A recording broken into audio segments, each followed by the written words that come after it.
Vous êtes en direct dans Regard Croisé. Votre émission de ce soir parle de 4 sujets comme d'habitude. Je vous présente le tableau des sujets de ce soir. Au Bénin, une polémique éclate après un appel lancé par un avocat au président Patrice Talon pour un 3e mandat. En Guinée, Mamadi Doumbouya ne sera pas candidat à la prochaine élection présidentielle, rassure un ministre porte-parole du gouvernement en place. Au Sénégal, des intellectuels interpellent le président Macky Sall sur une instrumentalisation de la justice, je cite. Et puis au Togo, le lancement de l'opération d'enrôlement des électeurs pour les élections législatives et régionales au Togo s'annonce. Et on en parle aussi. Pour évoquer ces sujets, j'ai sur ce plateau des habitués. D'abord, Valentin Mayaba, bonsoir et bienvenue dans Regard Croisé. Et bonsoir Helmut, bonsoir aux confrères et à tous les téléspectateurs et téléspectatrices à travers le monde qui sont branchés. Oui, effectivement, parce qu'on est suivi non seulement au Togo, ici où nous sommes implantés, mais également au Sénégal, au Cameroun, un peu partout en Afrique. Et nous saluons nos téléspectateurs depuis le bout du monde. Ashraf Orossama, bienvenue ce soir. Bonsoir, bonsoir téléspectateurs, bonsoir à mes chers aînés. Je suis extrêmement ravi d'être avec vous. C'est une tribune hebdomadaire que vous nous donnez l'occasion de faire la pédagogie sur un certain nombre de sujets. Je suis extrêmement ravi de vous retrouver. Et bon, comme de coutume, à chaque fois, j'essaie vraiment de rendre hommage, disons, à nos compatriotes. Je vais parler aujourd'hui. Je vais quand même louer les mérites d'un universitaire togolais qui fait aujourd'hui la fierté du Togo à l'échelle internationale. Je vais parler du professeur Kako Nubuko. Je crois que la dernière fois, il a fait une émission sur chez vos confrères hein, à Paris, RFI, Jeune Afrique, où l'émission vraiment a eu un écho retentissant. Je crois qu'il est revenu sur un certain nombre de choses. Quand vous lisez par exemple son ouvrage Changeons le modèle de croissance, je crois que dans cet ouvrage-là, il a quand même été très clair. Il dit qu'il ne faut pas s'apitoyer sur le sort de l'Afrique, qu'il ne faut pas s'intéresser à l'aridité des indicateurs économiques. Okay. Et donc l'Afrique ne saurait être le laboratoire du néolibéralisme. Parce que nous avons des politiques publiques qui échouent de manière notoire. Il faut faire appel aujourd'hui au génie inventif africain pour essayer de tracer notre propre chemin. Quand on sait très bien que la fluctuation géopolitique bat son plein avec la guerre ukrainienne. Ok, on va présenter également un autre habitué des jeudis. Au risque de passer la soirée à discuter du franc CFA. Alors, c'est un honneur également de savoir que Kako Nubuko, ce grand économiste de nationalité togolaise. Kosigan, à côté, bienvenue dans Regard Croisé. Bonsoir Helmut, bonsoir à tous les téléspectateurs de Niveau TV de par le monde, surtout Michel. Je voudrais aussi saluer la directrice et Pressing Light qui parce que il me voit ici à la télé m'a offert 1 an de pressing gratuit et donc je voudrais la remercier et convier tous ceux qui veulent avoir un habit bien repassé à aller à Light Pressing.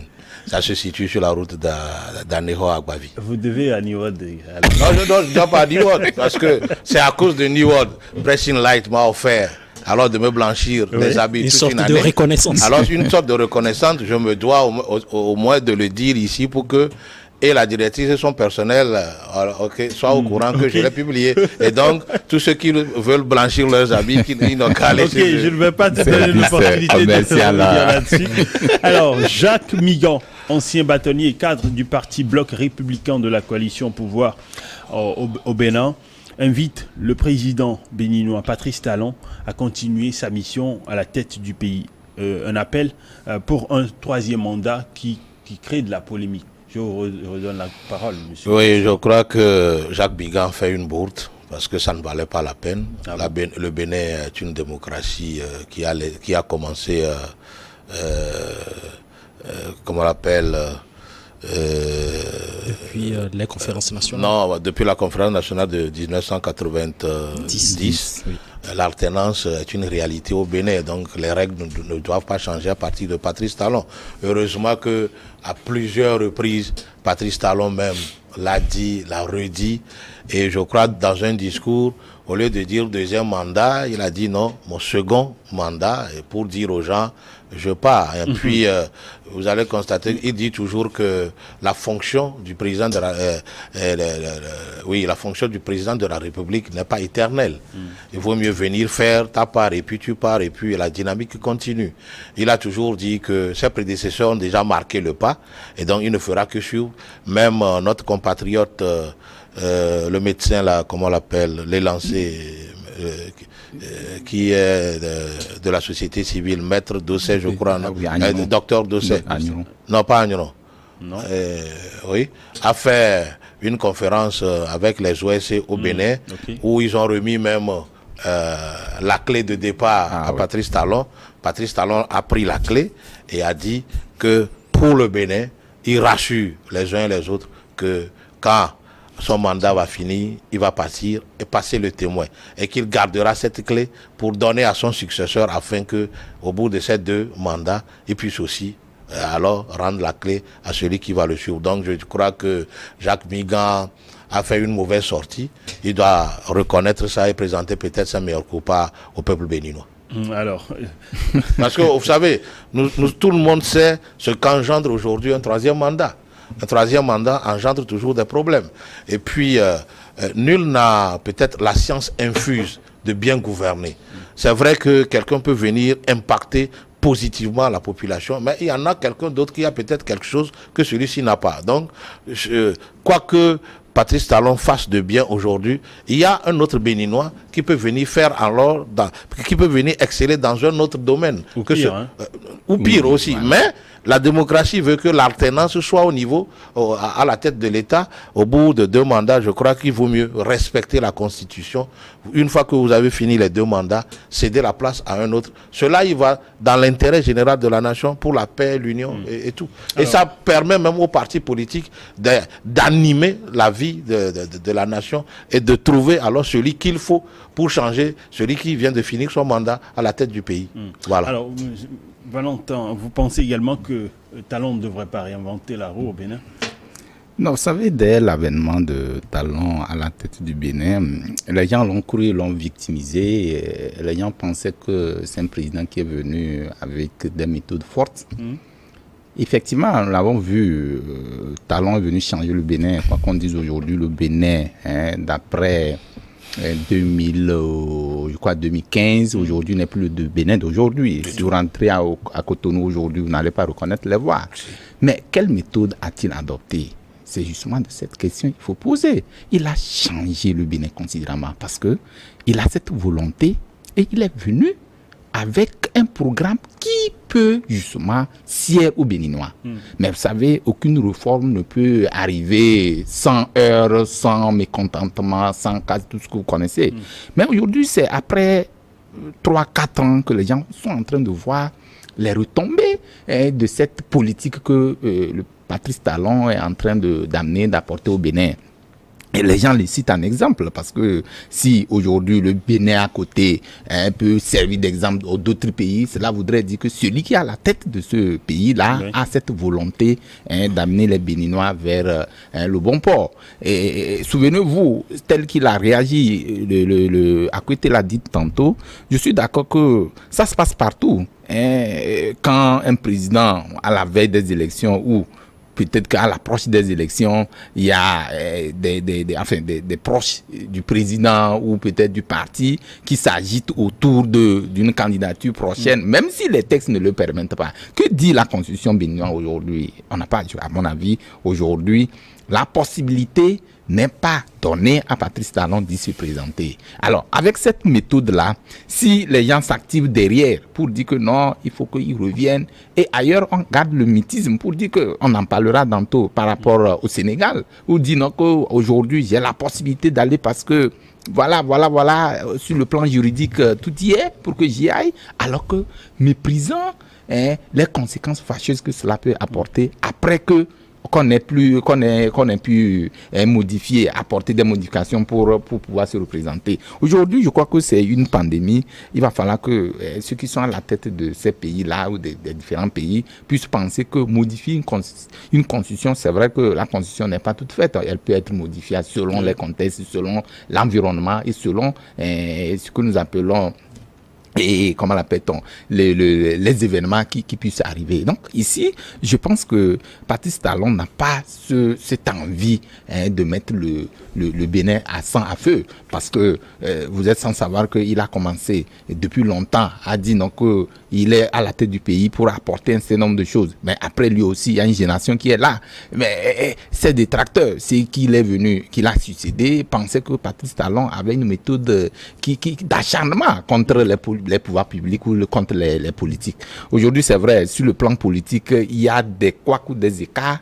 Mais uniquement sur le plan politique, il y a beaucoup qui pensent que même sur le plan économique, un peu partout, il est un peu trop fort. Oui, c'est vrai que les méthodes, je l'ai dit drastiquement, c'est vrai, mais c'est pour apporter du changement, pas seulement du changement, un peu de réforme, amélioration dans ce qui se faisait de par le passé. Et vous savez, ceux qui sont au pouvoir n'accepteront jamais qu'une réforme de ce genre puisse advenir dans un pays comme le Bénin. Donc, à mon avis, je pense que Patrice Talon est en train de montrer aux yeux du monde, à tous les politiques, à tous les autres présidents qui ont cette prétention de pouvoir revenir encore briguer un troisième mandat, que non, plus jamais ça, parce que on connaît ce que c'est que troisième mandat.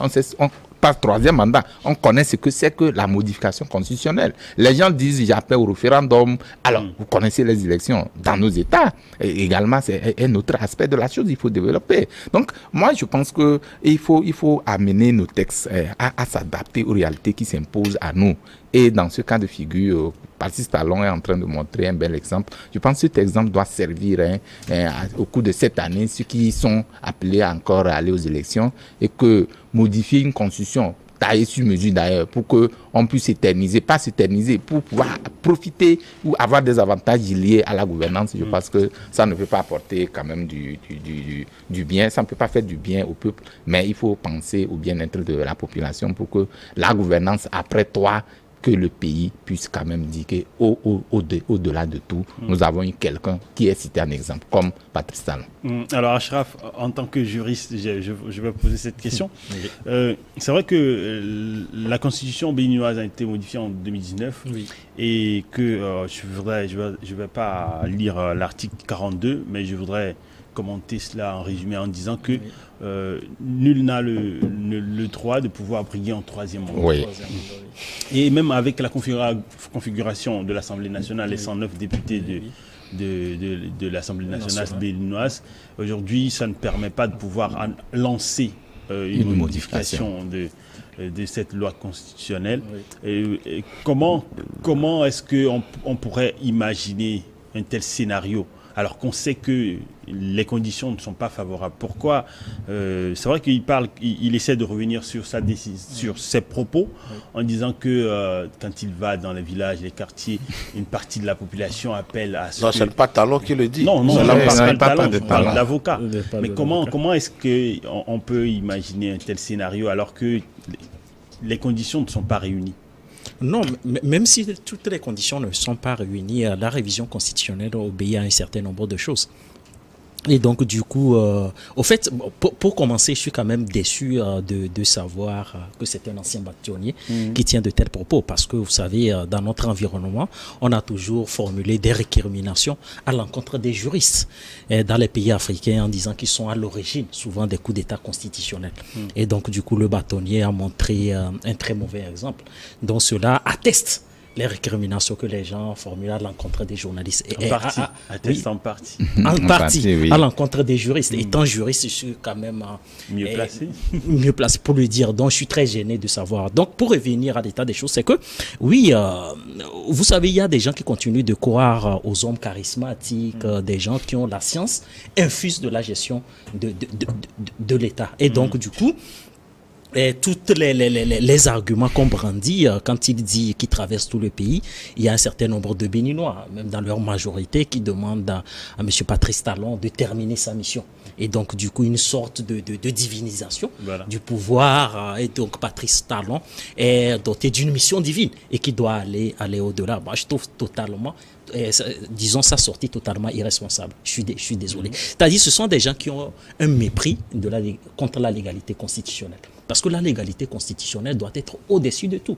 Mes aînés l'ont dit tout à l'heure, dans un État, la légalité constitutionnelle. Parce qu'aujourd'hui, on a une constitution, l'article 42, vous l'avez bien dit, qui stipule substantiellement que le président de la République est élu au suffrage universel direct de 5 ans et il ne peut être réélu qu'une seule fois. Et donc, du coup, je crois que l'esprit et la lettre de la disposition constitutionnelle est très clair. Donc, il n'y a pas d'équivoque. Quand vous prenez aujourd'hui la configuration, oui, sur les 109 députés, vous avez les partis des démocrates qui ont 28 députés, ce qui veut dire qu'ils ont une minorité de blocage. Et donc, aujourd'hui, pour procéder à une révision constitutionnelle, il faut l'approbation des 3/4 des députés. Et donc, oui, l'approbation déjà pour accepter le projet de loi de révision constitutionnelle. Et il faut un 4/5 maintenant pour le soumettre au référendum. Et donc, vous savez très bien que les référendums dans nos pays, souvent, c'est souvent de la plébiscite. Je suis désolé, c'est de la plébiscite. Ils savent très bien que ça va passer. Mais quand il le dit, ils savent très bien que bon, c'est quand même la classe politique dirigeante. Ils ont un certain nombre de leviers et qu'ils peuvent, à travers le jeu maintenant des coalitions, s'affranchir des pesanteurs ou des obstacles, faire des alliances, des alliances de la minorité de blocage aujourd'hui des deux partis des démocrates pour procéder maintenant à une révision constitutionnelle. Moi, je crois que pour résoudre le problème de la révision constitutionnelle à l'échelle continentale, c'est-à-dire il faut que certaines dispositions, on le dit, hein, oui, la dynamique évolutive des sociétés voudrait qu'on révise les constitutions. Mais si on croit, disons, aux modalités constitutionnelles de dévolution du pouvoir, qui voudrait que l'alternance soit renouvelée, disons, chaque 10 ans ou chaque 5 ans, mais il y a certaines dispositions constitutionnelles qui ne doivent pas être touchées. Et donc, souvent dans nos pays, c'est le mutisme également disons, peut-être du Conseil constitutionnel ou peut-être de l'administration. Parce que dans d'autres pays, lorsque vous décidez de sauter le verrou d'une révision constitutionnelle, cela peut être qualifié comme un acte de trahison. Cela peut être qualifié comme un acte de trahison. Et donc, vous êtes traduit devant ce qu'on appelle la haute cour de justice. Et donc, du coup, je crois qu'il faut aller beaucoup plus vers là. Parce que on doit créer une sorte d'épée de Damoclès pour des gens qui auront toujours l'initiative de réviser la Constitution éternellement. Parce qu'aujourd'hui, c'est un opportuniste. C'est un opportuniste. Non, je suis désolé, c'est un opportuniste. C'est quelqu'un qui fait partie de la majorité et qui croit bénéficier des grâces du président de la République et qui souhaite que ce dernier continue. Je crois qu'on peut avoir des désaccords contre Patrice Talon. Tout le monde est quand même unanime qu'il a fait quand même un travail formidable. Maintenant, il faut l'accompagner vers la sortie. On va revenir dans la deuxième partie pour encore évoquer un peu ce sujet avant de tomber sur la Guinée. C'est juste après cette pause.